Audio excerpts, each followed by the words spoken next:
Bueno, les cuento a todos que esto son charlas de especialistas invitados a una materia que se llama Ecología del Comportamiento Animal, que se da en la Universidad Nacional del Nordeste, en Corrientes, Argentina. Este año, aprovechando la virtualidad, tenemos varios invitados que van dando semanalmente, cada 2 semanas, una charla con sus temas de expertise. Hoy tenemos a la doctora Sol Genuso. Sol es bióloga y doctora en ciencias biológicas, también bióloga de la Universidad de La Plata, de Argentina, doctora en ciencias biológicas por la Universidad de la UNE. Hizo su tesis doctoral estudiando sistemas fisiológicos hormonales en juveniles, ¿no? y tratando de investigar este estadio de historia de vida tan complejo en primates no humanos, ¿no? Trabajó en Corrientes con Alba Tacaraya y se doctoró exitosamente. Hoy es una investigadora que está adscrita a nuestra Estación Biológica de Corrientes con CONICET y se encuentra ahí explorando nuevas oportunidades en Alemania. ¿Algo más querés decir, Sol, acerca de vos? Bueno, tiene un bebé muy lindo que le puedes enchufar la computadora en cualquier momento, pero vamos a tener paciencia. La vamos a esperar. Así que antes le pido a todos que cierren las cámaras y los micrófonos. Ella va a dar la charla. Cuando indique algunas preguntas de los estudiantes o demás, se podrán participar. Y después, al final de la charla, va a estar abierto el micrófono para preguntas de todos los que están participando. Así que bueno, Sol, si querés largar o decir algo más. Bueno, vamos largando. Era toda mi pantalla, ¿no? Lo que tenía que compartir.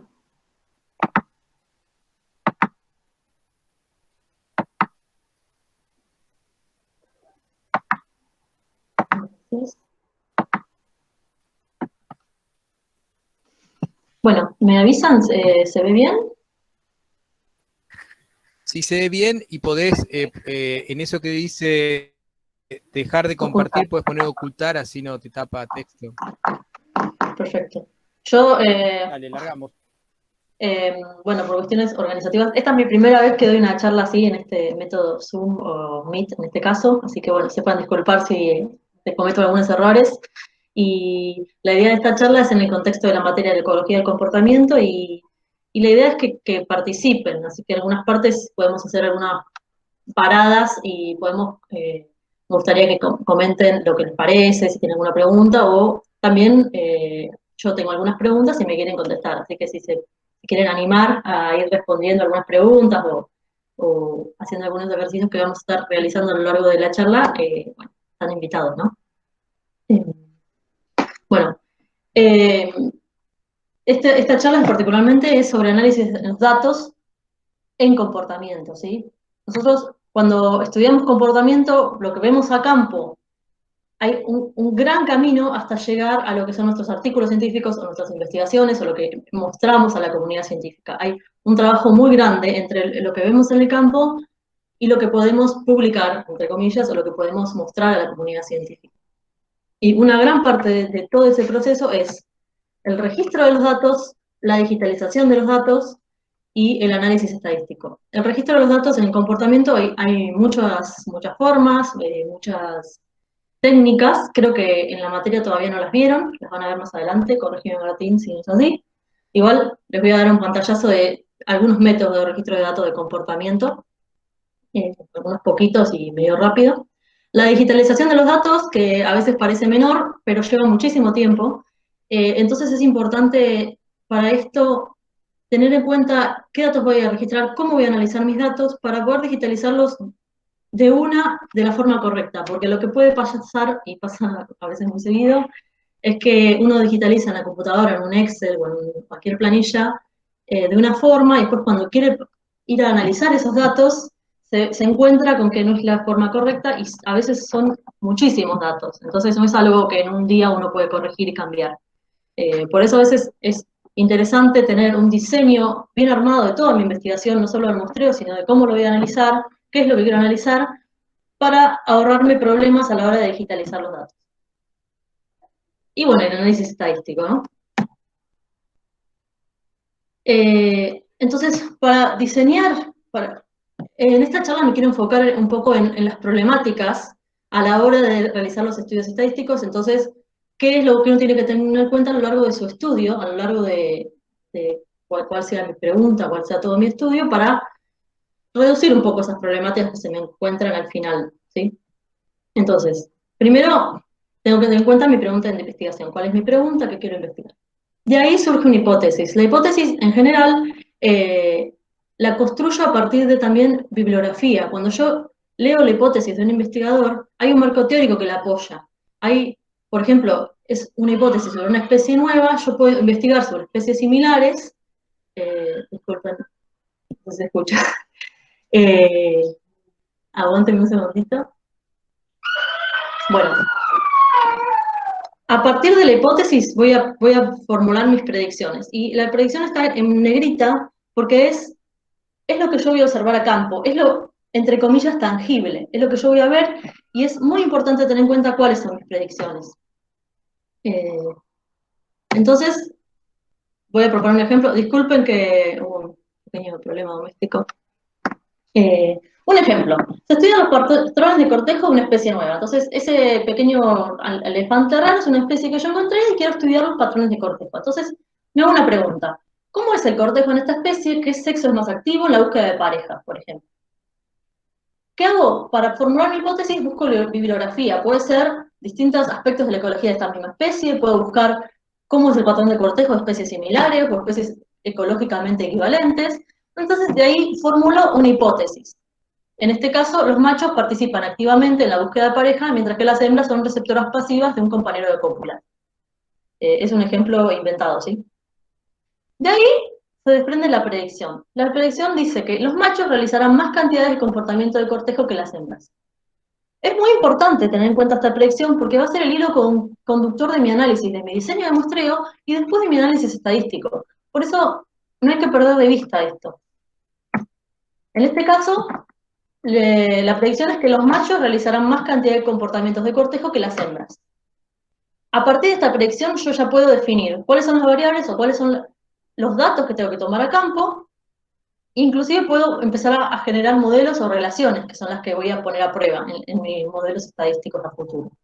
Y teniendo en cuenta esta predicción, también ya puedo empezar a plantearme el diseño de muestreo. ¿Cuántos animales voy a muestrear? ¿Qué voy a ver en el campo? ¿Alguien se anima ahora a responder, por ejemplo, qué datos debo tomar para observar esta predicción en el campo?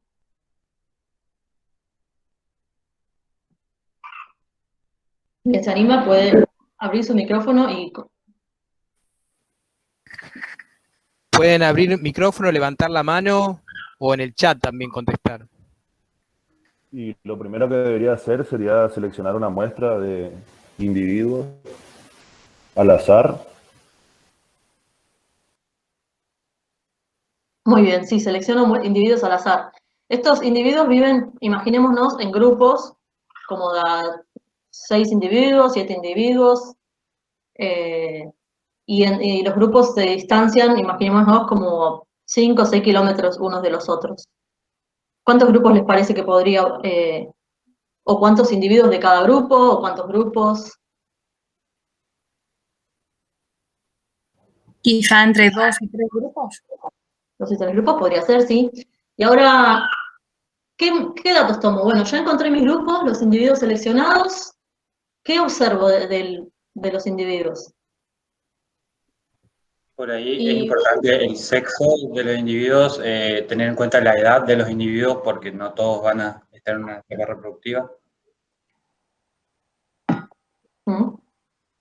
¿Y qué más? ¿La predicción qué dice? La predicción me está diciendo cuáles son los datos que sí o sí tengo que tomar, porque es lo que yo tengo que relacionar. Uno es el sexo, como ya dijeron. Tengo que ver si el individuo que estoy observando es macho y hembra, eso es lógico. La edad es interesante, obviamente, porque si no está en una edad reproductiva, me va a sesgar los datos, muy interesante, ¿sí? ¿Y qué más hay que tomar para poder ver si mi predicción se cumple o no, además del sexo?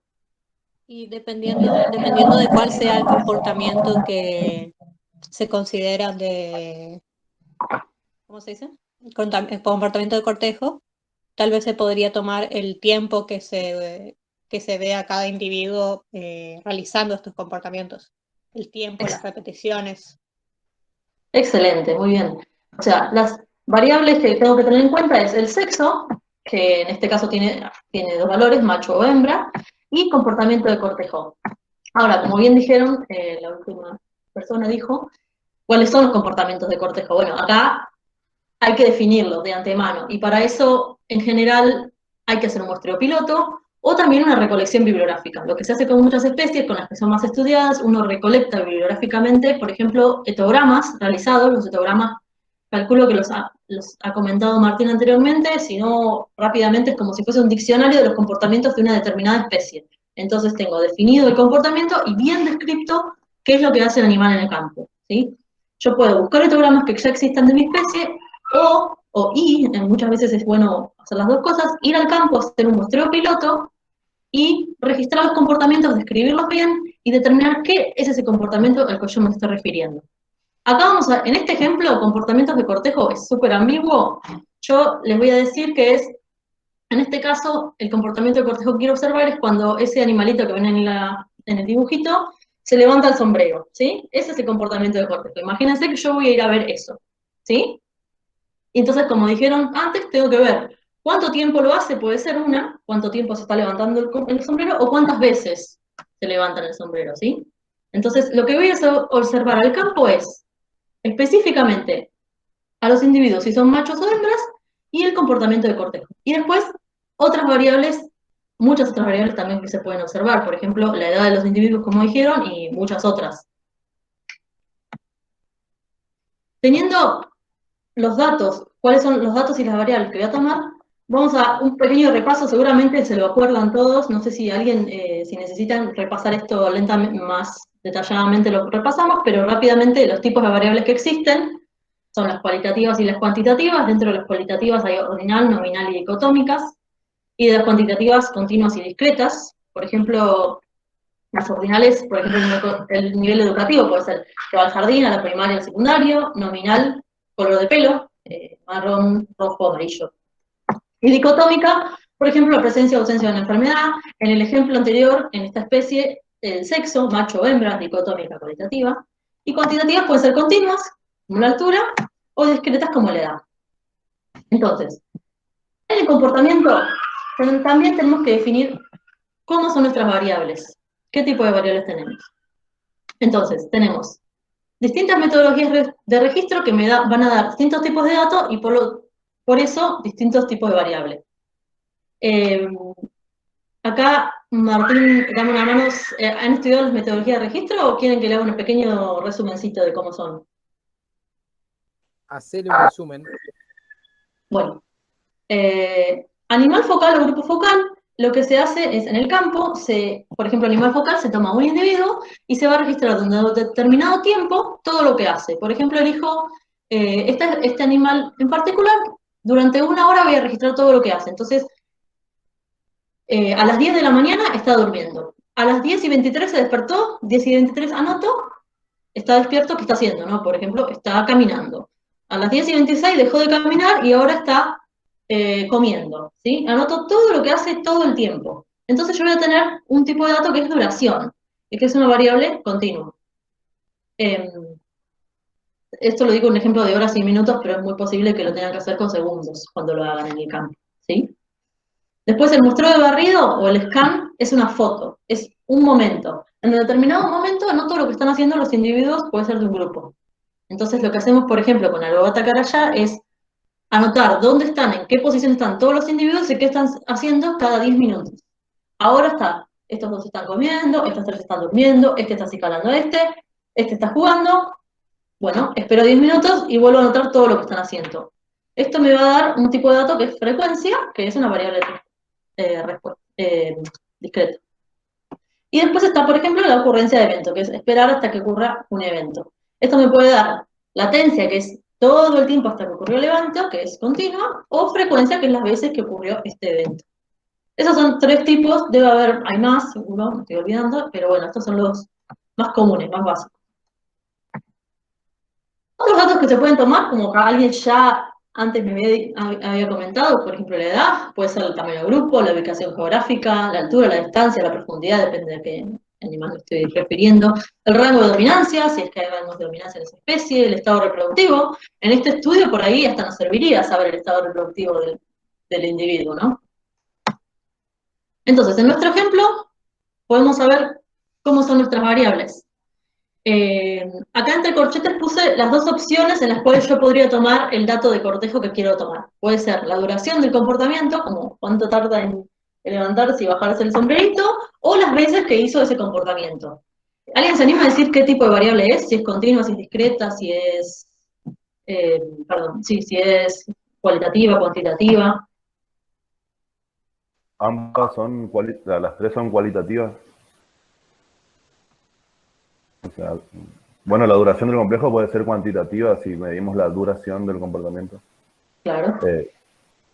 Y la frecuencia también se puede medir con un número, así que el sexo es cualitativo y las otras dos serían cuantitativas. Perfecto. La duración es cuantitativa continua, la frecuencia es discreta y el sexo es cualitativa dicotómica, ¿no? Puede ser, en este caso, en esta especie, machos o hembras. Hay solo dos opciones, ¿sí? Yo hago hincapié en esto, en ver de qué tipo es nuestra variable, porque más tarde, cuando uno plantee el modelo estadístico que va a usar, es importante tener claro estas cosas, que a veces uno se las olvida. Entonces, tenemos nuestros datos. Imagínense, ya fuimos a campo, registramos todo, tenemos todos en una planilla de Excel, datos crudos. Hay que empezar con las estadísticas descriptivas. Para eso, recomiendo hacer gráficos. A veces uno está perdido en un mar de planillas, se asusta, o las libretas. Yo siempre recomiendo arrancar con gráficos, jugar, ¿sí? No asustarse, jugar. Inclusive pueden usar programas más complejos, pueden usar Excel. Yo muchas veces empiezo con Excel y me da una idea donde estoy parada muchas veces, porque piensen que los datos de comportamiento suelen ser planillas larguísimas, con muchísimos números, todos mezclados, ¿sí? Y empezar a jugar y hacer gráficos me va a dar una idea de dónde estoy parada. Van a ver que hay datos que yo pensaba que eran súper importantes. Yo les doy un ejemplo de mi tesis. Yo estudiaba juveniles, entonces comportamientos sexuales prácticamente no tenía, pero cuando aparecían era muy llamativo. Entonces yo los registraba y a la hora cuando me encuentro con mis planillas, digo, bueno, esto va a saltar en algún lado. Y claramente no saltó porque eran poquísimos datos en comparación con otros, pero algunas respuestas sí me dieron, si sabemos cómo mirarlos. Bueno, en nuestro ejemplo tenemos, yo armé este cuadro así, medio al azar, de los datos que tomé. Esto, H1, H2, H3 son distintas hembras, M1, M2, M3 son machos, y de todos tomé varios días los comportamientos, la frecuencia de este comportamiento de cortejo, ¿sí? O sea, por ejemplo, la hembra 1, el día 1 lo hice 7 veces, el día 2 lo hizo 8 veces, ¿sí? Simplemente eso es lo que tomé, los datos que tomamos. Entonces, un gráfico exploratorio, por ejemplo, puede ser la frecuencia promedio. Entonces, el promedio en que las hembras por día hacían este comportamiento. En promedio las hembras lo hacían 7 veces y los machos lo hacían 8 veces. ¿Alguien quiere proponer qué le parece? ¿Qué sexo realizó más cortejo, los machos o las hembras, con este gráfico? ¿Alguien se anima? Solo con el gráfico se vería que son los machos, pero si volvemos a los resultados, había como un outlier ahí entre los machos. Muy bien, muy observador. Y si yo les muestro este gráfico, que es simplemente porcentajes, de todos los comportamientos de cortejo, el 53 está realizado por los machos y el 47 por las hembras. Sigue siendo más como la cantidad de machos, sin embargo, no sé si es suficiente como para decir que activamente los machos participan más en el cortejo que las hembras, ¿no? Uno pensaría que las diferencias habrían sido más marcadas. Muy bien, entonces, ¿qué herramientas tengo para averiguar si esa diferencia es suficiente o no lo es? La herramienta que tengo es el análisis estadístico. La estadística, en el caso que yo voy a hablar, es la frecuentista, también existe la bayesiana, ¿sí? Pero el análisis estadístico está para eso, está para de una forma, entre comillas, objetiva, tratar de identificar si este 53% es en realidad una diferencia que tengo que tener en cuenta y realmente los machos realizan este comportamiento más que las hembras o no lo es. Para eso está esta hermosa herramienta que es la estadística. Hermosa y horrible en la misma vez, ¿no? Algunas la hemos sufrido también, ¿no? Básicamente, ¿qué es lo que vamos a hacer con la estadística? No sé si ven acá dice y igual a A más BX, una simple función lineal. Lo que vamos a hacer es tratar de ver si hay una relación entre mi variable respuesta y mis variables explicativas. Esto es lo que hacen los modelos estadísticos, de distintas formas. Mi variable respuesta, en el ejemplo de hoy, es el comportamiento de cortejo. Yo quiero saber si el comportamiento de cortejo depende del sexo, ¿sí? Entonces, hay muchas distintas maneras de abordar esto. Una es los modelos lineales generales. Los modelos lineales generales son los que más conocemos, me parece que estamos todos más familiarizados, que es la regresión, el ANOVA, el TTT. Son muy útiles, pero los supuestos nos restringen muchísimo los estudios, y en realidad los restringen para los análisis de comportamiento, en particular, y también análisis de ecología, de genética en muchos casos, pero igual no dejan de ser muy útiles, por ejemplo, para estudios de laboratorio donde las condiciones están súper controladas, o en estudios donde tengo la posibilidad de tener un N gigante, muy, muy grande.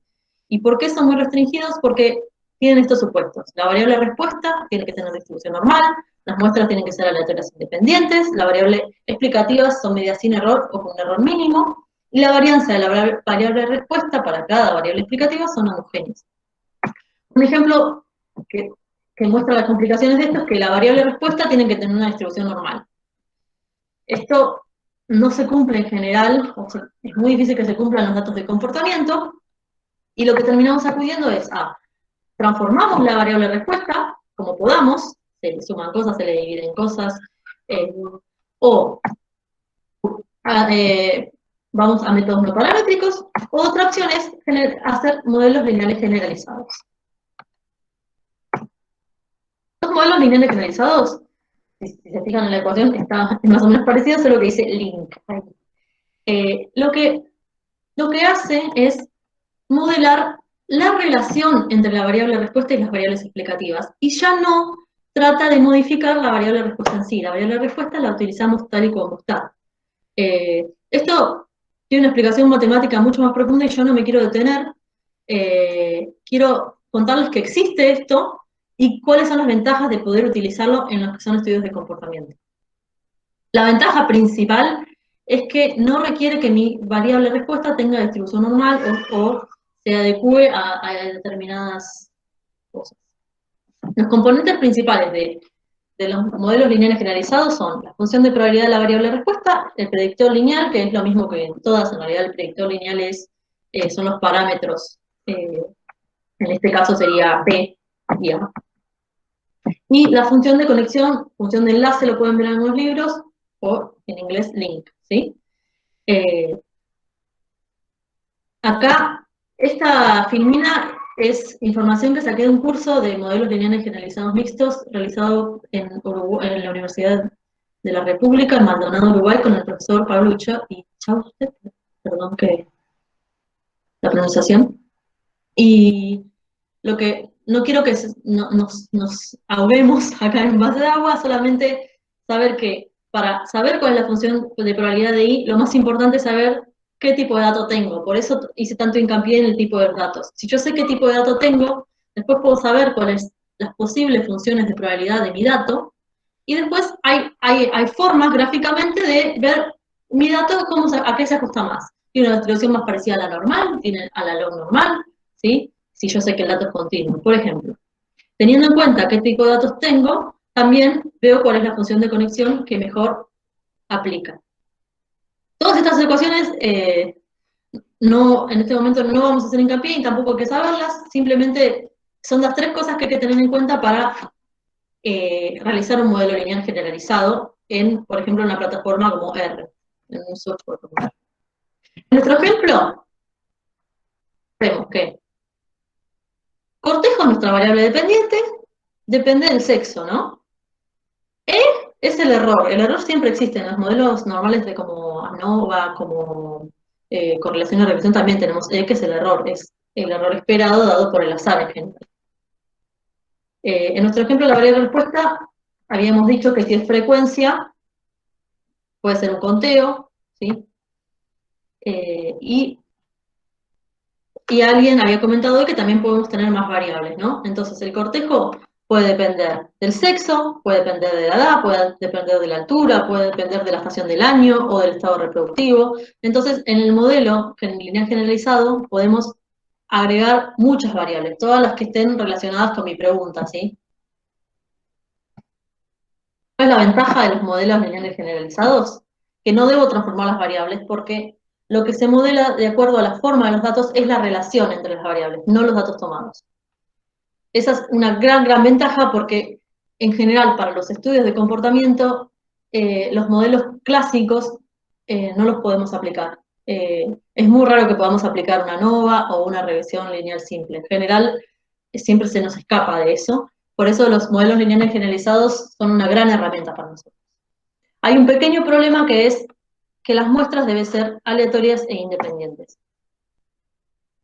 A veces, esto es un pequeño ejemplo bastante sencillo, si yo tomo muchas muestras de un mismo ratón, a veces la intuición me hace suponer que cada una de estas flechitas es una muestra, y en realidad, al ser del mismo ratón, pertenecen a un conjunto. Esa muestra es un n de uno solo. Lo mismo si tengo las muestras agrupadas. Por ejemplo, tengo estos ratones en una jaula, y después tengo otra jaula con otro grupito de ratones. Los ratones que están en una misma jaula están correlacionados entre sí, no son independientes los datos que yo tenga de cada uno de estos ratones. Para eso también, para el problema de la independencia, quería utilizar un ejemplo, que está en el paper de Soane en el 2014. Este ejemplo es en unas playas en los Países Bajos, querían determinar la riqueza de macroventos, ¿no? Y la relación que querían hacer era ver si la riqueza de macroventos disminuía a medida que nos alejábamos de la media de la marea, del punto medio de la marea. Entonces, si ven donde dice alfa, es el punto de la medio de la marea. Perdón, donde dice alfa, sí, es el punto medio de la marea, 0. A medida que avanzamos, vamos yéndonos hacia lo que es la playa, cuanto más seco, y a medida que vamos hacia atrás, a los negativos, es donde el agua está cubriendo más tiempo, ¿sí? Entonces, si se fijan, la riqueza disminuye a medida que avanzamos sobre la playa del macroventos. No sé si se entiende. Lo que querían ver era cómo la riqueza se relaciona con este valor que se llama NAP, ¿sí? Ahora, en resumen, para no... Creo que los desordené demasiado. Vamos a... muy simplemente, la riqueza depende del NAP, ¿sí? Entonces, esta Y es la variable dependiente, es la riqueza, y la X es el NAP. Alfa es el valor de la riqueza cuando NAP es 0, y beta es la pendiente, ¿sí? Algo que yo no, y esta es la ecuación generada. E es el error, ¿sí? El error para cada valor, para cada muestreo. Yo tomé 45 puntos en distintas playas. Lo que no les dije es que en realidad estos 45 puntos están divididos en 9 playas, nada más, y en cada playa tomé 5 muestras. Entonces, si yo tengo en cuenta el efecto de la playa, lo que genero es este tipo de gráfico, donde para cada playa tengo un gráfico distinto. ¿Y cuál es el problema acá? Que lo que yo tengo es una mayor cantidad de parámetros, mientras que acá yo solo tenía una ordenada al origen, perdón, una pendiente y un error. Acá voy a tener ordenada al origen para cada playa y pendiente para cada playa. En lo que entonces voy a generar, en el caso de que tengo 45 puntos de muestreo, tengo solo 3 parámetros, y en cuando tengo 9 playas incorporadas al análisis, tengo 19 parámetros. O sea, una ordenada al origen para cada playa, una pendiente para cada playa, ¿sí? Más el error. Esto que me genera le quita bastante poder a mi estudio, porque si se fijan, cada playa tiene ahora nada más que 5 puntos. ¿Sí?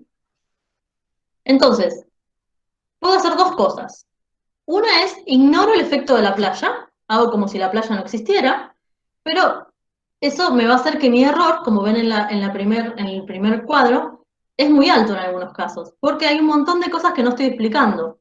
Un montón de cosas que no estoy explicando que están dadas por a qué playa pertenece el punto. O tengo en cuenta la playa, lo tomo como un efecto más, es una variable más que tengo que tener en cuenta, pero bueno, va a reducir mi universo a que este estudio solo me explica lo que sucede en estas 9 playas. Si yo quisiera saber lo que sucede en la 10ª playa en los Países Bajos, bueno, tengo que hacer el estudio de nuevo en esa 10ª playa. Además de que el N se achicó muchísimo. En cada playa estoy teniendo nada más que 5 puntos. ¿Sí? Entonces, ese es el problema de la independencia de los datos. ¿Qué puedo hacer? Bueno, en nuestro ejemplo, alguien ya lo había notado. Tengo 5 hembras y 5 machos. Este es el gráfico que ya habíamos visto, pero si yo lo divido por cada hembra y por cada macho, vemos que, no sé si ven, pero acá a simple vista parecería totalmente lo opuesto. Parece que las hembras realicen más este cortejo que los machos. Y que hay un macho en particular que me modificó todos los datos. Me modificó no, pero me hizo ver los datos de una forma distinta. Entonces, parecería que el efecto del individuo, en este caso, en este ejemplo, es importante. Yo tengo que tener en cuenta que no es lo mismo a qué individuo le estoy tomando qué dato. Y bueno, acá otra vez, el N cambia mucho si yo tengo en cuenta el individuo. En este caso, no lo tuve en cuenta, era N25, y en este sí lo tengo en cuenta y N es igual a 5. Entonces, ¿qué hacemos ahora? Bueno, hay una herramienta dentro de los modelos lineales generalizados que es el modelo lineal generalizado mixto, donde tengo en cuenta el efecto de los factores aleatorios. Los factores aleatorios tienen en cuenta la estructura agregada de los datos. Acá, en esta filmina, esto lo saqué también otra vez, es una descripción del paper de Seban en 2014. El efecto fijo es si los valores que pueden tener la variable explicativa son informativos y si un número está fijado de antemano. Se asume que todos valores son independientes entre las observaciones. El efecto aleatorio, o factores, en algunos lados dice factores, si los valores de las variables son solo identificativos y podrían encontrarse otros si el estudio se repitiera en diferentes circunstancias. En lo que se asume una relación entre las observaciones realizadas en la misma clase. Este ejemplito que puse acá con los arbolitos, imagínense que yo quiero saber si el diámetro de este fruto aumenta a medida de que los frutos crezcan más arriba en el árbol. Entonces yo tengo que tomar el diámetro del fruto y la altura en la que crece ese fruto. Pero lo que voy a hacer es sacar 10 frutas de cada uno de estos 6 árboles. Entonces, lo que sucede acá es que tenemos el efecto fijo es mi variable explicativa, es lo que yo pienso que está generando un efecto en el crecimiento, en el diámetro de estos árboles, de estas frutas. Y el efecto aleatorio es el individuo, que yo sé que seguramente genera un efecto, seguramente es importante a qué individuo pertenece el fruto, pero no es parte de mi pregunta principal biológica en este caso, ¿sí? No me interesa saber la individualidad de cada árbol, ¿sí? Pero tengo que tenerlo en cuenta porque mi diseño de muestreo lo tiene en cuenta. No puedo olvidarme que saqué muchas frutas del mismo árbol. Hay un montón de cosas de ese árbol que yo no puedo tener en cuenta para mi estudio porque me sobrepasan. Por ejemplo, la genética, cómo es su historia de vida. Hay un montón de cosas que no puedo incorporar en mi modelo, entonces no puedo saber cuál es el efecto específico, pero sí sé que existe en este caso. El modelo, entonces, sería el diámetro de la fruta, es mi variable de respuesta, es mi variable dependiente. Yo supongo que depende de la altura en la que crece, y esa es mi pregunta. Y tengo que incorporar el efecto aleatorio, que es árbol. Tengo que incorporar el efecto aleatorio, que es árbol, porque está incorporado en mi diseño de muestreo. Entonces, en realidad lo que quiero que lleguen acá es que, como yo diseño mi muestreo, va a tener un efecto muy importante en cómo yo planteo mis modelos estadísticos. Acá hay unos ejemplitos. No sé, si no quedó claro lo puedo volver a explicar, perdonen que por ahí me trabé bastante, y si quedó claro podemos, si se animan, se pueden tomar 2 minutos y nos podemos plantear estos ejemplitos. Se los leo primero. Se quiere saber si la riqueza parasitaria en perros que viven en cercanías de un parque nacional aumenta cuanto más ingresos en el parque hay. Para eso se toman muestras de perros en 30 casas, en las cuales en promedio hay 5 perros por vivienda. Lo explico un poco mejor. Esto es una copia no exacta de la tesis de Belén Natalini, que está por acá. La idea es esta. Yo registro un perro y veo cuántas veces ingresó al Parque Nacional. Y después de ese mismo perro tomo una muestra de los parásitos que tiene. Y quiero saber si hay una relación entre las entradas y la cantidad de parásitos que tiene ese perro. Y para eso hago una selección de casas y en las casas trato de registrar a todos los perros, porque es factible y porque es la forma más práctica que lo logramos hacer. Entonces, bueno, bajo estas condiciones de muestreo y esta pregunta, se animan a proponer si saben cuál es la variable de respuesta, cuáles son los efectos fijos y los efectos aleatorios. ¿Quieren que les ponga la filmina anterior y que repasemos o se animan a plantearlo así, como está ahora?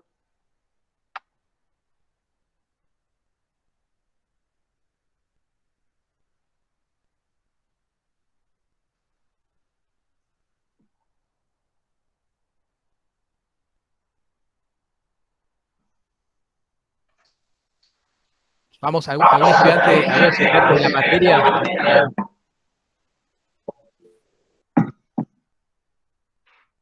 Sí, podemos pasar la filmina anterior.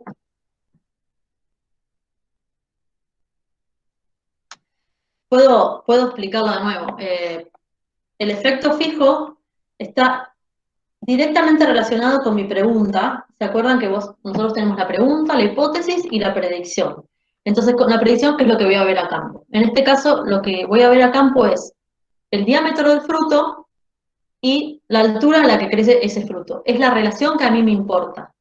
Después hay otras cosas que hay que tener en cuenta, por ejemplo, que yo tomé varios frutos del mismo árbol. Entonces, hay otro efecto, otra variable que es el individuo. ¿De qué árbol tomé ese fruto? Esto no me importa mi pregunta biológica, pero sí es parte de mi diseño de muestreo y tengo que saber que existe y tenerlo en cuenta en mi análisis estadístico. Aunque en este momento, para esta pregunta en particular, no me importe en mi pregunta biológica siempre, ¿sí? ¿Quedó claro eso? Sí. Paso a la siguiente filmina otra vez.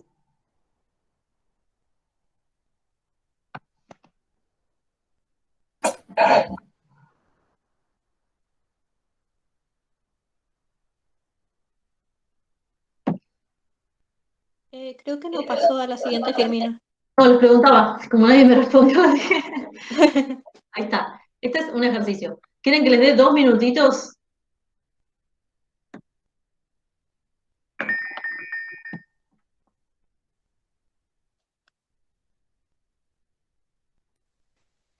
Acá puede contestar algún estudiante de la materia o también los estudiantes de la estación biológica que lo están tomando como seminario esto.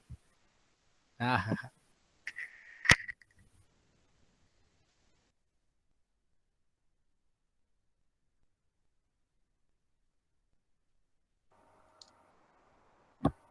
¿Podría? No sé si... Ah. Perdón. No.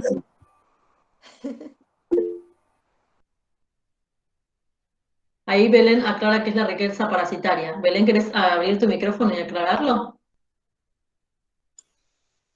Buenas, ¿cómo están? No, por ahí, para los que no están familiarizados, lo que se hace es se toman muestras de materia fecal de los animales, se hacen análisis coproparasitológicos y se mira en microscopio los distintos parásitos que tiene esa muestra de materia fecal, como para que tengan idea cómo es la variable respuesta, creo que dice una respuesta.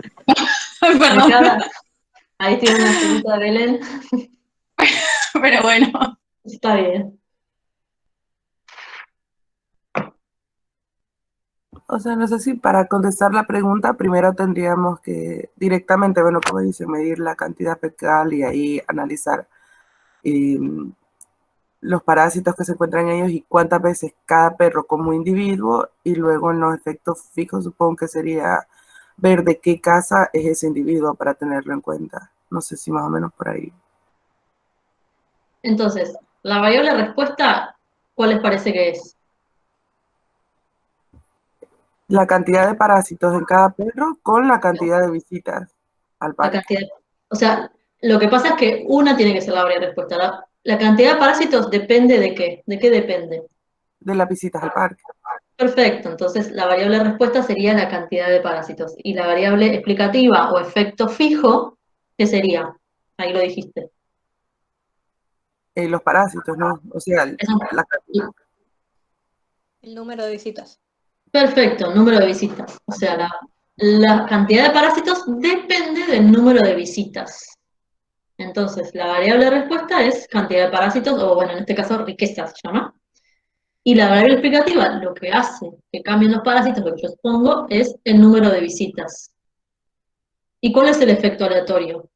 Otra variable que hay que tener en cuenta por la estructura de mi toma de datos, de mi diseño muestral, pero que no me responde a mi pregunta. Ahí sería lo de los puntos de cada casa, ¿no? Exactamente, cada casa. Entonces, en este caso sería, la riqueza es la variable dependiente, o la variable respuesta también se le dice. El número de ingresos al parque es el efecto fijo, que es la variable explicativa, que es lo que yo pienso que está teniendo, o lo que me interesa en mi pregunta biológica, que está teniendo un efecto en la riqueza parasitaria.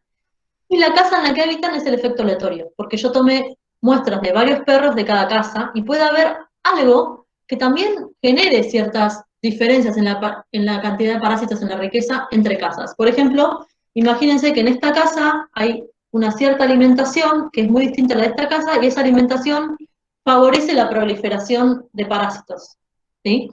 O no sé, puede haber distintas cosas, pero como a mí no me importa realmente el efecto de la casa, sino cómo varían en relación a los ingresos al parque, yo lo tomo como un efecto aleatorio. Si me interesara el efecto de la casa como parte de mi pregunta, lo puedo tomar como un efecto fijo.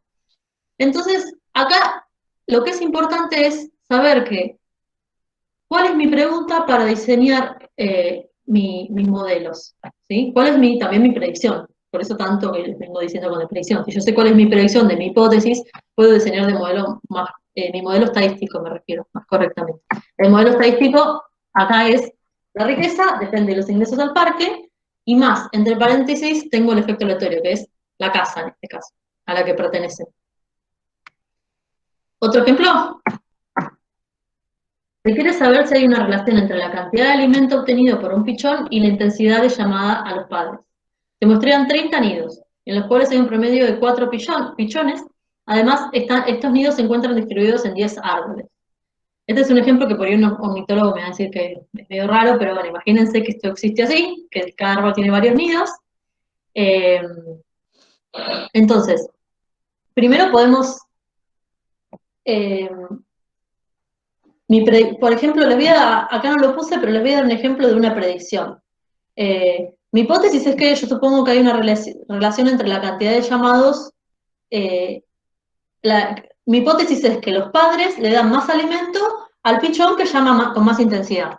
Entonces, mi predicción es que los individuos que hagan mayor cantidad de llamados, van a recibir mayor cantidad de alimento. Esa es mi predicción. Eso es lo que voy a ver en el campo. ¿Qué quiero ver en el campo?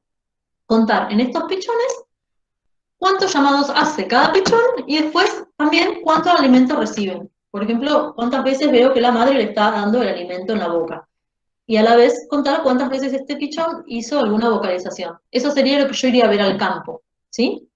Mi diseño muestral implica que tenga en un árbol varios nidos y también en cada nido varios pichones.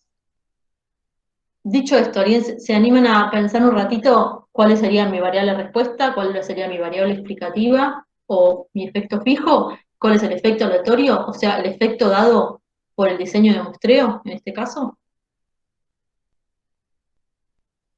Si quieren, nos tomamos unos minutitos.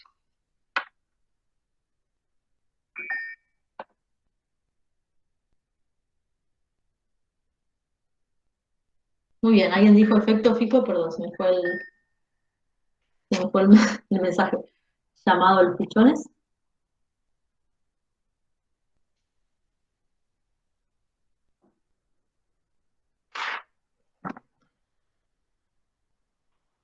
Acuérdense que el efecto aleatorio es algo que aporta la variabilidad de mi variable respuesta, pero que no está directamente en mi pregunta, no está en mi hipótesis ni en mis predicciones, sino que está dada por mi diseño de muestreo. Muy bien, ahí, variable respuesta, cantidad de alimento obtenido. Muy bien. Eso, por ejemplo, podría ser una variable discreta, ¿no? Un conteo. Este tuvo 10 gusanitos, este tuvo 7. Esa podría ser mi variable respuesta. El efecto podría ser el nido al que pertenecen. Perfecto, el nido que pertenecen.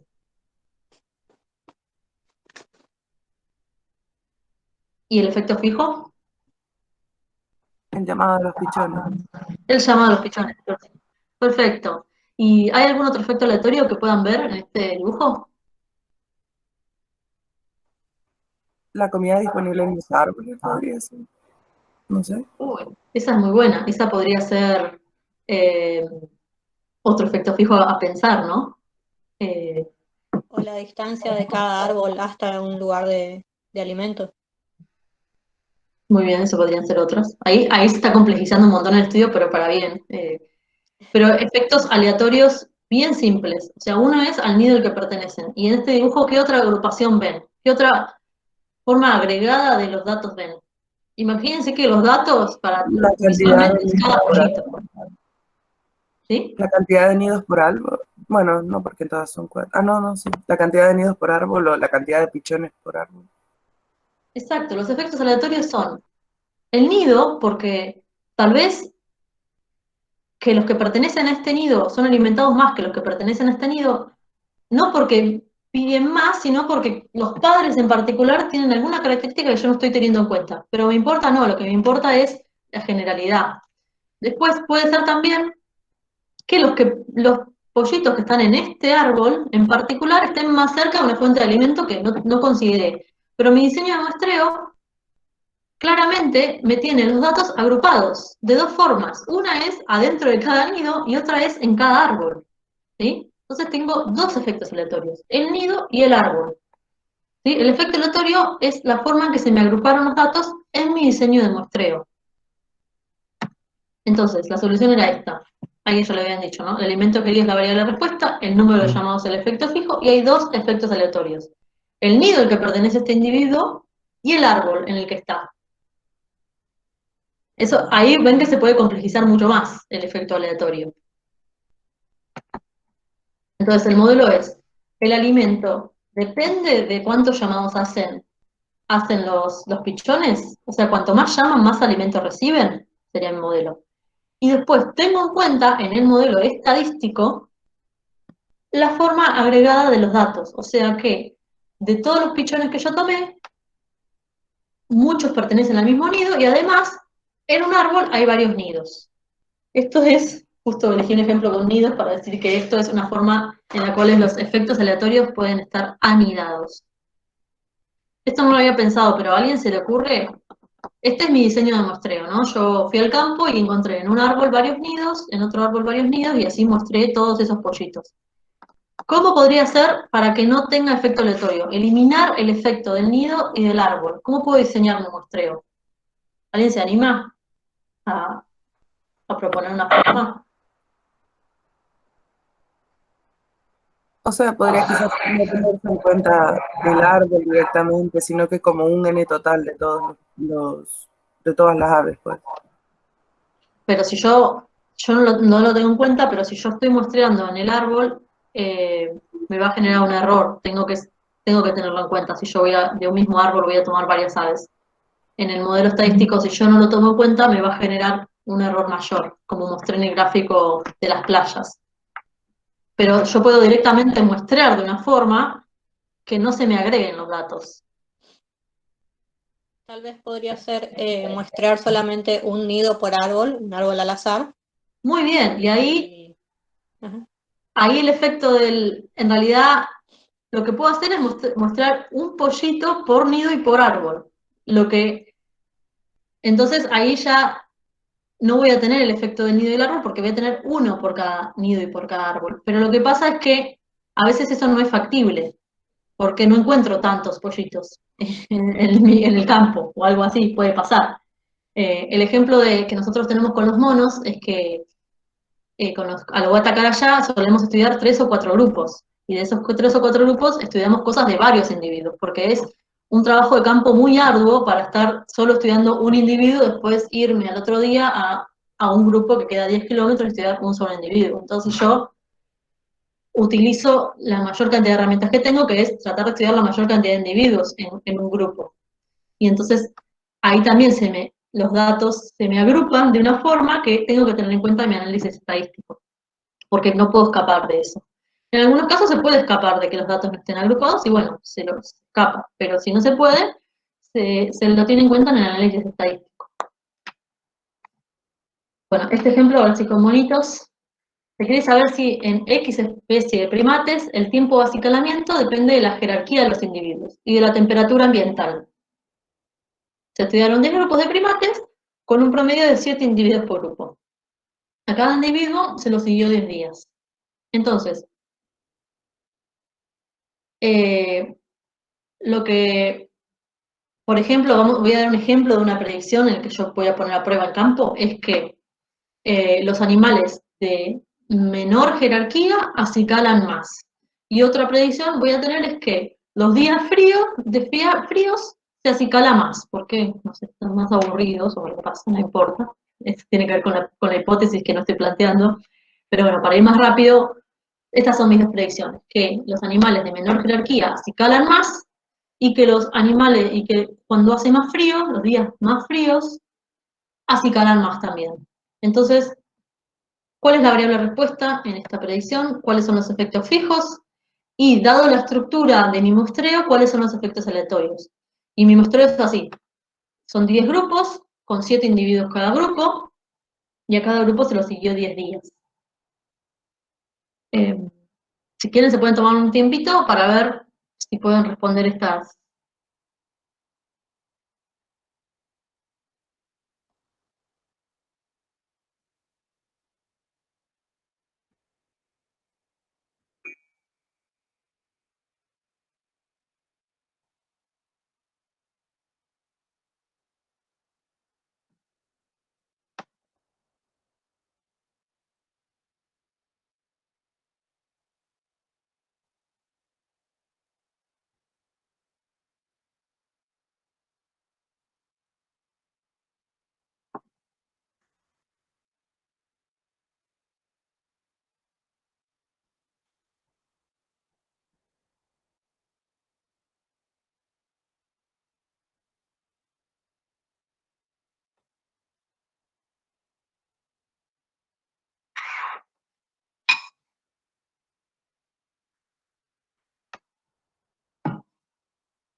A ver, ya empiezan a responder. Entonces, variable respuesta.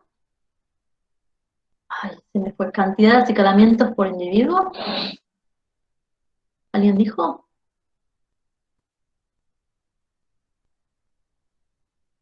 Solcito, podés abrir el chat y ahí te fijas bien lo que escribieron. Ah, no, pasa que mi problema es de que en la compu estoy compartiendo pantalla y no puedo ver nada. Ah, ok. Te leo si no. Bueno. Variable respuesta, cantidad de acicalamientos por individuo y efectos fijos, la jerarquía y la temperatura ambiental. Muy bien. Fíjense que acá yo, en este ejemplo, dije el tiempo de acicalamiento. Entonces, en lugar de poner cantidad de acicalamientos, que sería una frecuencia, el tiempo es un dato continuo, ¿no? Es como el tiempo que tarda en acicalar. Pues puede ser en segundos, puede ser en microsegundos, lo que sea. Y muy bien, las variables, efectos fijos o variables dependientes serían la jerarquía de los individuos y la temperatura ambiental. Muy bien, hay dos. ¿Y alguien se anima al efecto aleatorio?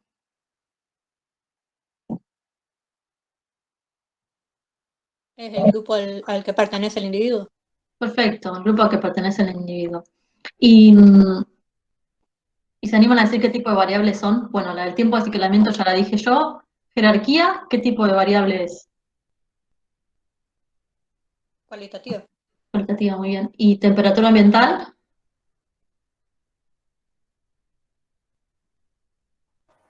Cuantitativa.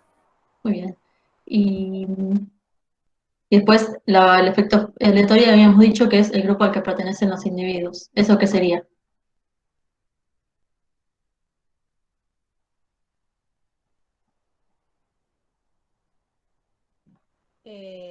como variable se consideraría una variable cualitativa.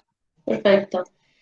Y ahora ya yéndonos un poco del ejemplo, bueno, dentro del ejemplo, pero más, no hay una respuesta correcta, así que ¿hay más variables que se les ocurre a ustedes que sería importante para este tipo de estudio tener en cuenta?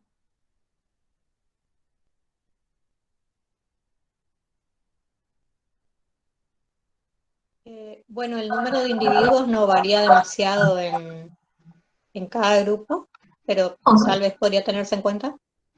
Y bueno, también la edad del individuo, si son machos, si son hembras, si es un grupo, ¿cómo se dice? Con un macho principal y el resto son hembras o ese tipo de cosas. Muy bien, bueno, buenísimo, muchísimas. No había puesto, no puse la respuesta. ¿Alguien, bueno, esto no se puede escribir, el modelo estadístico como sería, lo pasamos, pero más o menos ya dijimos, ¿no? La variable de respuesta es tiempo, acicalamiento, que depende de la jerarquía de los individuos, la temperatura ambiental, y entre paréntesis, a qué grupo pertenecen los individuos. Ahora, todo esto si yo tomo una sola vez un dato por individuo. Si yo voy varios días y tomo muchos datos de cada individuo, otro efecto aleatorio es la identidad del individuo. No solo a qué grupo pertenece, sino quién es al que le tomé los datos. ¿Sí? Lo que nos pasa con el estudio de Legota-Carayá es muy común esto. Tenemos que tomar como efecto aleatorio al individuo y al grupo al que pertenece.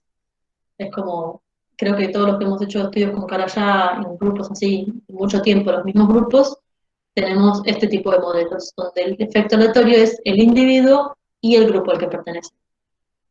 Si yo pudiera tener un proyecto en el cual yo puedo ir y tomarle una vez dato a cada individuo nada más, pero tendría que poder desplazarme y tomar datos a muchísimos individuos, el individuo no estaría como efecto aleatorio, pero en general en los diseños de muestreos para datos de comportamiento en estos tipos de monos, en primates creo que en casi todas las especies, o para estudios de comportamiento como los que hacemos nosotros, en los cuales tiene que ver, a veces estudiamos el desarrollo, estudiamos el tiempo que pasan cosas, en los cuales, por ejemplo, utilizamos solamente 4 grupos, 5 grupos y los seguimos mucho tiempo, tengo muchos datos de un mismo individuo. Entonces, el individuo pasa a ser un efecto aleatorio también. En el ejemplo, ¿se acuerdan del animalito este rosa? Tenía en esta tabla, parece que tengo un montón de datos, pero tengo que recordar que varios datos pertenecen a un mismo individuo. Están agrupados mis datos. O sea, el individuo 1 tiene tomadas 5 muestras, pertenecen todas a este individuo. Tengo que tener en cuenta al individuo como un efecto aleatorio en el ejemplo de este animalito. ¿Puede ser más complicado? Bueno, puede generarse, imagínense una por cada individuo. Fíjense que parecería que en los machos aumenta a medida que pasan los días, inclusive, el comportamiento de acicalamiento, y en las hembras parecería que disminuye. Y hay un macho en particular que me modifica todo el estudio, ¿sí? Bueno, ¿cómo hacemos todo esto, todos estos análisis? A Martín, decime, ¿querés que tomemos un recreíto de unos 10 minutos? ¿Seguimos? No, y tenés que seguir porque si tomás el recreo se van todos. Bueno. Bueno, voy a tratar de ir rápido ahora. Esto lo hacemos con R, que es un software libre, y para los que no estamos muy familiarizados con lo que es la computación, tenemos una plataforma que es muy buena que se llama RStudio, que utiliza R, pero de una forma muy amigable. Entonces, el día que quieran empezar a incursionar en los análisis estadísticos, en los modelos mixtos, en los modelos lineales generalizados, les recomiendo muchísimo R y utilizarlo a través de RStudio, porque facilita muchísimo su trabajo. Y después va a ser importante que tomen cursos, ¿sí? Que tomen cursos sobre estos temas, porque por lo menos lo que fue mi educación de grado, yo no tuve estas temáticas, entonces tuve que tomar cursos durante mi doctorado para entender cómo hacer todo esto. Usando R, ahora les voy a dar otro ejemplo. Me interesa estimar si en una X especie hay una relación entre el tiempo que pasan descansando y el sexo y la edad. O sea, si los animales descansan más, si son machos, si son hembras, si son más jóvenes o si son más grandes. Entonces, mi pregunta es, ¿cómo es el patrón de descanso según la edad, el sexo en esta especie? La hipótesis que logré formular a partir de todo mi estudio bibliográfico, del análisis de especies similares o todo lo que yo sé sobre esta especie, es que las hembras y los machos pasan más tiempo descansando a medida que crecen. O sea que lo que voy a observar a campo es que los individuos más grandes tienen que pasar más tiempo descansando que los individuos más jóvenes. Y además que, no importa, machos y hembras pasarán el mismo tiempo descansando. Estas predicciones son las que yo voy a tener en cuenta para armar mi diseño de muestreo y mi posterior análisis estadístico, ¿sí? Entonces, teniendo en cuenta estas predicciones, ya sabemos cuáles son nuestras variables. El tiempo de descanso, la edad y el sexo de los individuos. ¿Hay otras variables? Bueno, puede haber, ¿no? Puede haber el individuo, el grupo, la estación, como alguien dijo hoy, el estado reproductivo, bueno, puede haber muchísimas. Si alguien quiere comentar alguna que se le ocurra, si no sigo. Bueno. Entonces, ¿cómo es mi diseño de muestreo? En este caso particular, por cómo pude analizarlo, por cómo es la especie, por cómo se comporta, tomé 3 individuos, 7 machos y 6 hembras, y están en 2 categorías de edad. Y pertenecen a 4 grupos distintos. El grupo 1 tiene estos 4 individuos, el grupo 2 estos, y bueno, los rojos son hembras y los rosas son machos, en este caso. Entonces, bueno, voy al campo, en estos 4 grupos, varios días, analizo este comportamiento de descanso, y de qué sexo son, qué edad tienen, si son grandes o son chiquitos. Planteo toda mi planilla de Excel y voy a analizar los datos. En R me permite, por ejemplo, generar promedios. En este caso, si se fijan en el primer cuadrito, es cuál es el promedio de descanso a las hembras chiquitas, las hembras grandes. 1 es chiquita y 2 es grande, ¿sí? ¿Cuál es el tiempo de descanso en los machos chiquitos, en los machos grandes? Puedo generar todas estas tablas que son exploratorias, son más o menos para ver para dónde están yendo mis datos, ¿sí?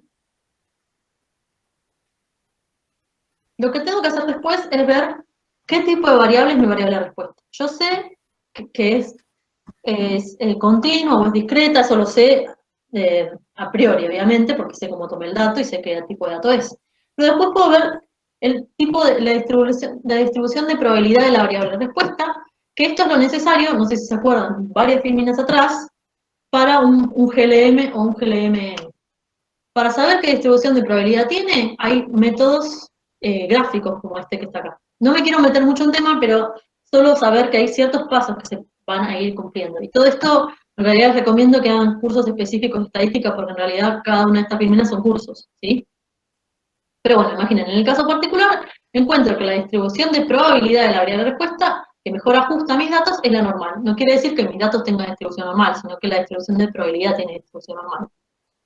Con eso, entonces, también me permite saber cuál es la función de enlace, ese link, función de conexión, con lo que me permite formular el modelo en R, ¿sí?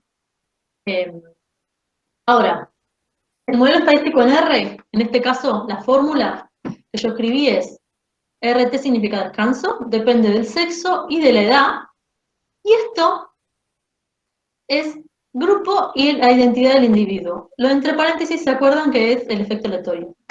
Entonces, para generar este modelo estadístico, ya estoy súper avanzada en mi estudio de lo que yo quiero, siempre tengo que tener en cuenta mi hipótesis y predicciones, porque siempre tengo que saber cuál era mi variable dependiente y de cuáles eran las independientes en las predicciones.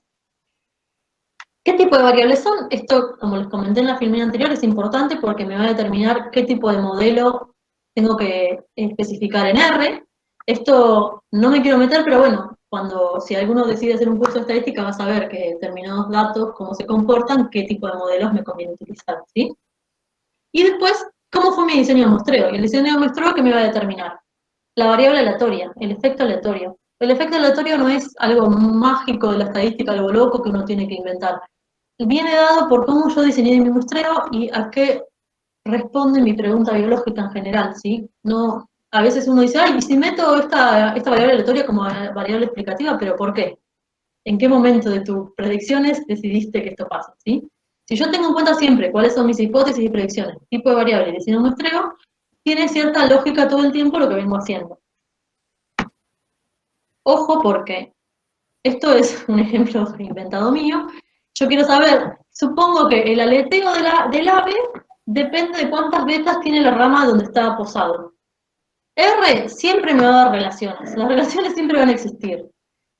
Entonces, el problema con R, no con R, sino con cualquier programa estadístico, es que a veces yo pongo números, pongo modelos, pongo scripts y algo me va a dar, siempre algo me va a dar. Entonces siempre tienen que utilizar la lógica de, bueno, encontró una relación, pero ¿es suficiente? ¿Es significativa? Los modelos, los GLM y los GLMM, lo que tenemos que hacer después de haber planteado nuestro modelo es ver qué tanto poder explicativo tienen todas nuestras variables. Entonces se selecciona el modelo. Lo que yo hago es ver si mis variables explicativas, en este caso el sexo y la edad, tienen peso en cómo se comporta la variable respuesta, que en este caso es el tiempo de descanso. Porque posiblemente diga, bueno, el sexo sí tiene una relación, encuentra una relación, pero esta relación es importante, es suficientemente significativa para decir, bueno, sí, la verdad que sí, que los machos duermen más que las hembras. Bueno, para esto se hacen selecciones de modelos mediante distintas herramientas estadísticas, que son las que escribí acá, ¿sí? En este caso, el ejemplo que yo estoy mostrando se llama Likelihood Radio Test, que es comparar un modelo contra un modelo un poquitito más simplificado y ver si son parecidos. Si son parecidos, quiere decir que me quedo con el más simple. Por ejemplo, en el primer caso, yo comparo, vamos al segundo que es más fácil. En este caso que dice M3, comparo que el descanso depende solamente de la edad, versus que el descanso depende de la edad y del sexo, ¿sí? Cuando veo que estos modelos son muy parecidos entre sí, bueno, ¿qué determina? Bueno, que el sexo no parece ser importante. Si yo, el efecto que tiene el sexo sobre el tiempo de descanso no parece ser muy significativo. Eso es lo que me dice esta selección de modelos. En definitiva, el modelo con el que me termino quedando, que está en amarillo, es que el descanso parece depender solamente de la edad de los individuos. Sabiendo esto, puedo hacer un test. Lo que dice, esto me dice que depende de la edad, pero me dice de qué forma. Si los más chiquitos son los más grandes. Puedo hacer un test a posteriori, que ahí también hay muchos test a posteriori estadísticos. Y acá, bueno, en el test que hicimos, nos dimos cuenta que los más grandes parecen descansar más que los más chiquitos. Esto me doy cuenta porque este valor es positivo, ¿sí? Bueno, este es el valor de probabilidad. Y R te puede dar visualización de los resultados, te da gráficos, te genera gráficos bastante buenos. Y así se ve un script de R. No sé si los han visto. Por ejemplo, un ejemplo de un script de R. No me quería meter mucho en el tema, no los quiero mezclar mucho. Los quiero dejar con la importancia de saber bien durante todo mi estudio cuáles son mis preguntas, mi hipótesis y mis predicciones. Mis predicciones van a ser muy importantes a la hora de diseñar mi muestreo. Y cuando yo diseño el muestreo, también tengo que tener en cuenta la estructura agregada a los datos. Porque si no la tengo en cuenta, estoy cometiendo el error de pseudo-replicación o suponer que tengo un n más grande del que realmente tengo, ¿sí? Como pasó con el tema de las playas. Bueno, perdón, en esta parte me aceleré. ¿Tienen alguna pregunta?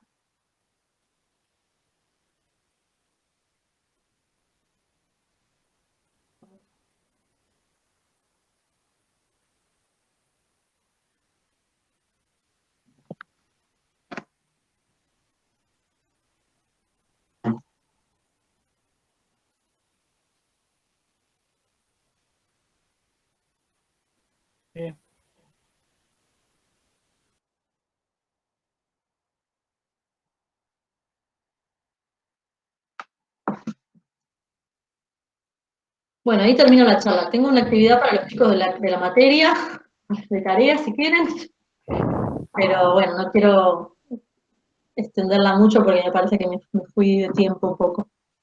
¿Qué te iba a decir? No sé si alguien quiere... Muchas gracias, Sol. Creo que dejaste a la mayoría de los estudiantes pegados contra la pared de sus casas. Perdón, tuve algunas interrupciones acá de llantos, entonces en algún momento me perdí. Pero es un llamado de atención también a los que están cursando biología o veterinaria o lo que fuera que estén estudiando, donde se están analizando datos de comportamiento, que no es tan fácil analizarlos y es algo que las universidades y facultades no están cubriendo en todos lados. Así que es importante, me parece que algo importante de esta charla es tener como este paneo de cómo hay que hacerlo, cómo hay que enfocarlo, los estudios de comportamiento y los análisis, todos los estudiantes de la materia tienen que escribir un proyecto. Entonces justamente estamos haciendo un poco de hincapié en pensar las hipótesis y predicciones antes, para tener en cuenta después cómo se van a analizar los datos. Y es algo que no se enseña mucho, y que está bueno verlo. No sé si algún estudiante tiene alguna pregunta para hacer, lo que fuera. Aprovechar.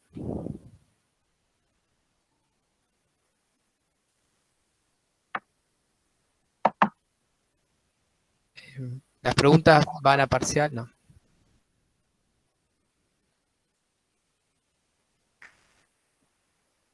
Disculpen que no estuve mirando los chats porque como al compartir pantalla me quedé sin eso. Ahora veo que preguntaron cosas que no respondí. Acá Belén dijo súper claro, pero no cuenta porque es Belén. Después ponen, increíble, ya necesito un curso sobre esto. Está bien, es la idea. Es importante que yo no profundicé en nada y a la vez yo siento que generé más preguntas que respuestas, pero esa era la idea de esto, es darse cuenta todos los problemas que nos encontramos a la hora de ir al campo y estudiar el comportamiento animal. Acá tengo una pregunta de Luis López, no sé si todavía está, dice, ¿podría explicar sobre el ejemplo del mono, por favor? Pero no sé qué parte en particular no entendió, o... Seguramente era el no sé ejercicio. si estás por ahí. Sí, se habrá pasado. ¿Alguien quiere hacer un comentario, tiene una duda? Aproveche. También tenemos todos los becarios nuevos que están en la estación biológica, que me imagino que después de esto tienen que pensar qué van a hacer de sus vidas. Si no, pregúntenle a Belén.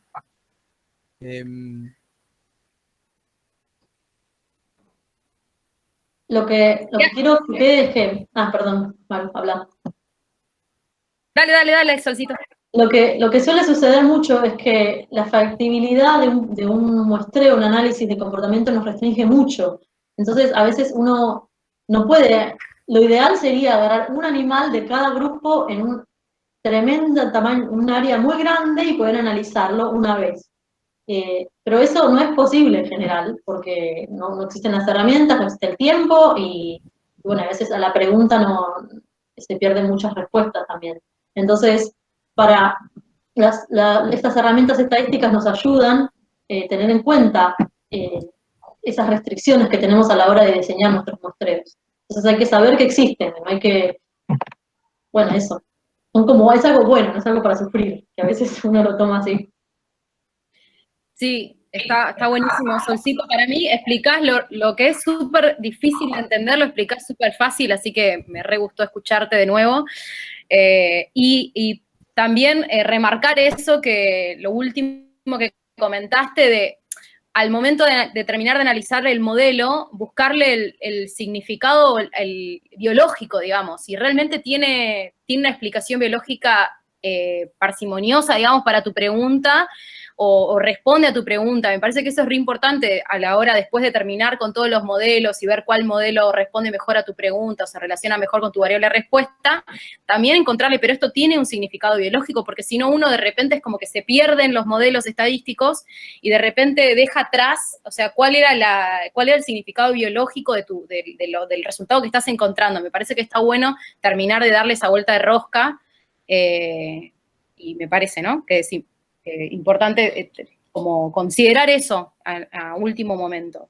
Exacto, a veces pasa que muchas veces nos da miedo entender un poco cómo funciona la estadística, tratar de meternos en R, entonces a veces uno puede pedir ayuda, está bien, a veces está muy bueno que uno lo estudie, aunque necesite ayuda igual, porque hay cosas que son inabarcables, uno no puede ser experto en todo, entonces está bien hacer cosas multidisciplinarias y que otro te ayude con parte de la estadística, pero siempre acordarse que ese modelo que yo genero, aunque dé miedo, que tiene paréntesis y todo, ese modelo lo diseña el investigador, no el estadístico. La persona que te haga la estadística o el que te colabore, bueno, a menos que si es algo colaborativo y todos opinan, sí, obviamente, pero el que investiga, aunque no tengas mucha de estadística, vos sos el que generas ese modelo, porque el modelo es la relación entre tus variables, lo que vos estás queriendo comprobar, y la estructura de tu diseño de muestreo, que también lo hiciste vos, y también tenés una base de por qué lo diseñaste así. No estás inventando algo, estás corriendo al azar. Estás diseñando el muestreo de una forma que sabes. Entonces, confiar en tus conocimientos y entender que esos modelos que vos que se ven que dan miedo a veces, que tienen paréntesis y cosas, en realidad son simplemente relaciones que el investigador, el que se hace la pregunta, es el que está planteando. Que a veces uno se olvida, dice, bueno, ayúdame con la estadística, acá está mi tabla de datos. Bueno, ¿cuál es tu pregunta? ¿Cuáles son las relaciones que querés? Porque vos lo sabés, o sea, no temer en ese aspecto. Sí, ¿y qué opinás de, viste que hay gente que como que está un poco distraída de la estadística? No hablo gente, o sea, profesionales, no quedan los nombres, pero te imaginas que hay gente, bueno, que el P es un valor medio artificial, que no describe una situación real, o que este camino que estamos tomando en esta estadística de modelos lineales generalizados y mixtos también se ha complejizado de tal manera, creo que si vos necesitas un técnico o una persona, por ejemplo en nuestro caso vos sos para nuestro grupo, la persona que empieza a analizar los datos y demás, y realmente nosotros vamos perdiendo la perspectiva de lo que pasa en ese análisis. Yo en mi aprendizaje clásico, que era biometría con ANOVA, correlación, me enseñaban en una clase los algoritmos y entendía lo que le pasaba al dato, entendía el proceso del dato. Ahora realmente se me escapa y es casi imposible entender el proceso que sufre un dato, pues, o si lo entendés te convertís en un estadístico, básicamente, y dejás de ser lo que querías ser. Entonces, ¿cuál es tu opinión en esta gente que dice, bueno, no hay que meterse tanto en esto, no hay que creer en el P, y los que todavía sostienen que la estadística es importante, que es lo que te exige el mercado de hoy, ¿no? Para publicar necesitas estadística. Sí, bueno, mi opinión es que la estadística es una gran herramienta, pero entiendo que la hemos a veces utilizado no de forma correcta porque es la búsqueda del P005 a toda costa y creo que eso ha hecho que pierda credibilidad un poco la estadística, pero si la entendemos, y a veces no hay que entender con tanto detalle, porque la verdad, aunque yo puedo hacer modelos, Belén también puede hacer modelos estadísticos, a mí muchas partes se me escapan, o sea, porque lo que yo les contaba de un modelo lineal generalizado que trabaja sobre las funciones de conexión o funciones de enlace, la probabilidad de la variable de respuesta, son ecuaciones matemáticas que en muchos casos a mí se me escapan, porque no estoy especializada en eso. Pero entender más o menos qué utiliza cada uno de estos modelos dentro de tus datos, por ejemplo, compara cuán grande es el error respecto de otras cosas, o qué me está comparando, a veces ayuda a confiar o no. Yo todavía creo en la estadística, pero sí sé que tal vez no me está diciendo todo, obviamente. Hay que tener un espíritu crítico, hay que ser crítico también, no solo que casarse con el 005 que encuentre mis datos, que a veces no tiene sentido biológico, pero bueno, quedan lindos para el paper y los uso, bueno, no. Sí, a mí a veces me da la sensación que con estadística puedo, a veces es tan artificial que puedo probar lo que yo quiero. Bueno, el puedo problema modificar es que datos, armar tablas y terminar probando lo que yo quería. Y se complejizó tanto que poca gente puede entender lo que hice a veces. Me pasa a mí leyendo papers, que a veces leo la metodología y digo, ¿qué? No sé. exactamente, pero eso es porque a veces la usamos mal la estadística, porque hay ciertas reglas para los modelos que yo quiero usar, hay ciertos pasos y reglas que tengo que cumplir. Y si yo las cumplo, en general va a ayudar mucho lo que me dé, pero muchas veces lo que tiene, yo digo R, pero hay muchos programas, es que yo puedo poner cualquier cosa que algo me va a dar. Entonces, que no me va a dar error tan fácil. Entonces, hay veces que uno va modificando cosita a cosita y después no sabe ni qué hizo al final del estudio, porque hasta que me dé un valor que me gusta, pero bueno, eso está en uno, en el investigador, en decidir cómo hacerlo. Pero hay ciertas reglas, de acuerdo a tus datos, qué es lo que puedes hacer. Si vos las cumplís, bueno, tiene más peso lo que te dé, el resultado que te dé. Si vos más o menos sos más flexible, bueno, pero si puedo ver de cambiar este número acá, bueno, ahí va a tener menos peso el resultado que te dé. Pero es verdad eso, es verdad que la estadística ha sido tan compleja que uno puede poner los datos que quiera y buscar el resultado que quiera. Por eso siempre está bueno... No, por eso siempre está bueno acudir a algún experto, porque ¿qué pasa con los expertos? Al experto no le importa. ¿qué te da? Si se cumple tu hipótesis, no. Él te va a decir, mira, los datos que me diste dan esto. No está sesgado por el deseo. O alguien que no esté sesgado por el deseo.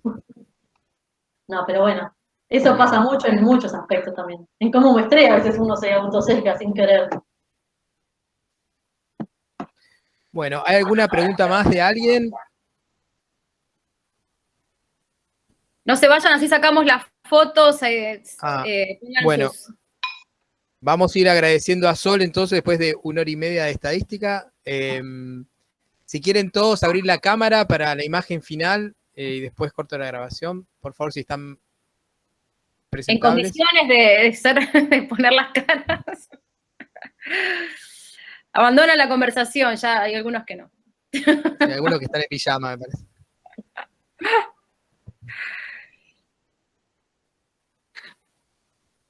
Che, ¿qué pasa? Ahí van. Bueno, nada, bueno, Sol, muchas gracias por la charla, espero que haya sido inspiradora y que todos los que quieren estudiar esto se den cuenta que tienen que estudiar un poco más de lo que les va a dar la carrera, tanto en veterinaria como en biología, para poder esto, o vincularse con como decís vos, con una persona que maneje estadística y empezar a colaborar, básicamente.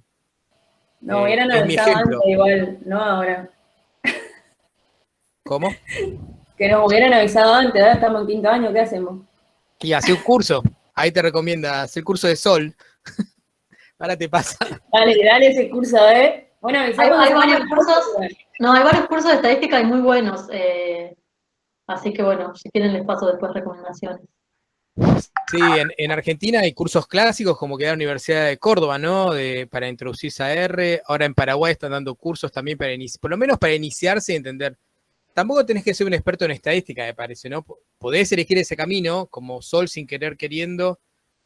Pobre, la fuimos poniendo contra la pared y terminó resolviendo todos los problemas estadísticos nuestros. Pero también podés hacer un curso para entender lo que estás haciendo y después recurrir a un estadístico, también tenés que entender qué te está dando, ¿no? Eso también es importante. Pero bueno, ¿algo más? ¿Alguien le quiere decir algo a Sol? Que no sea algo feo, que algo lindo. ¿Sacaron la foto o no? No entendí. Sí, sacamos. No sé. Sí, quedó todo grabado. Bueno, así sonríe. No dije nada. Bueno, entonces, si no hay más preguntas, Sol, muchas gracias. Gracias, Solcito. Gracias, Sol. Vos estás por cenar ahí, ¿no? Bueno. Acá no, merendar, son 4:30. 4:30, bueno. Bueno, nada, muchas gracias y nos vamos. Y nos vemos en la próxima clase que haya un invitado, entonces, dale. Saludos a todos y a todas y nos vemos. Chao. Hasta luego, muchas gracias. Chao.